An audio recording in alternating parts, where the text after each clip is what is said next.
All right, so this is a continuation of our 7-strand splice exercise, and I've instructed you all to get pipe cleaners. So it's like craft time.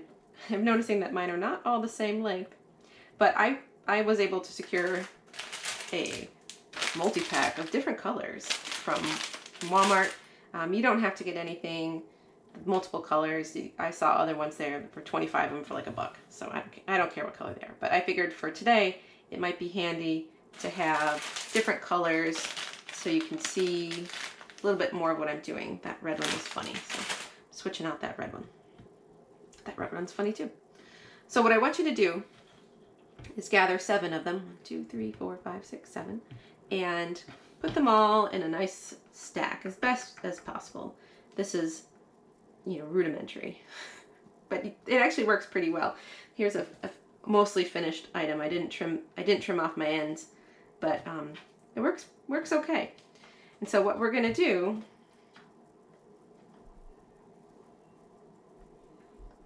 is line up all the ends. And the first thing we have to do is make our strand. And so if you've never made rope before, rope is made out of strands, and the wire is essentially a wire rope. I just gotta stop. And so what I want you to do is kind of flatten them out and then just give them a good twist, right? And you don't have to be super tight with the twist. You want them to be kind of locked in place, but don't twist them so tight that you're shrinking them too much as you go. So you can see some of my colors are hidden on the inside. I'm gonna wiggle them around a little bit. So give them a good twist. And this is essentially how ropes work, right? The friction of the rope is holding itself together. The wire inside of this makes it convenient. So here's my little section of rope, of wire. And so this is, I'm going to approximate this as the wire that I connect to my threaded rods and then use to support that weak defect. It'll work. So we have just about enough space. So what I want you to do is kind of fold it in half and just use your finger to create a space for where that thimble might have gone. And I did this same kind of principle where I want to push those two edges together, and that'll help when I go to actually do the splice. So I'm going to pull my finger out of there. And I'm going to use the end that I finished with as the one that I unwind, just because they're a little bit looser.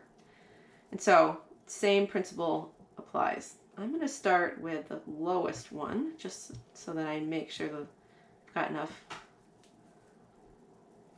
enough to work with. Unwind it out of there a little bit. Okay, so I'm going to start 4 wraps for each one. 1,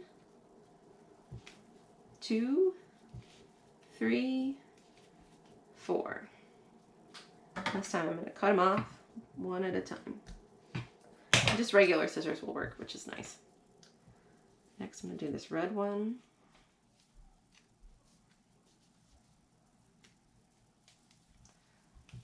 One, 2, 3.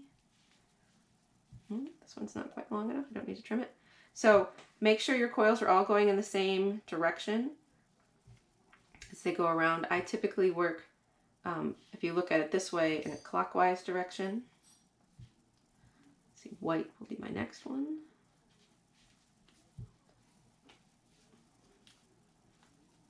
This one's really stuck in there.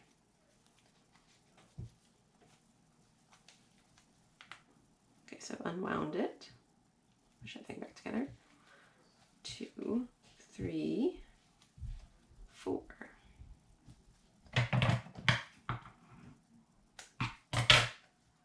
And then I'm going to use the blue. So you get the idea, right? It's actually a lot easier to do than with the common grade wire, because it's much easier on your hands.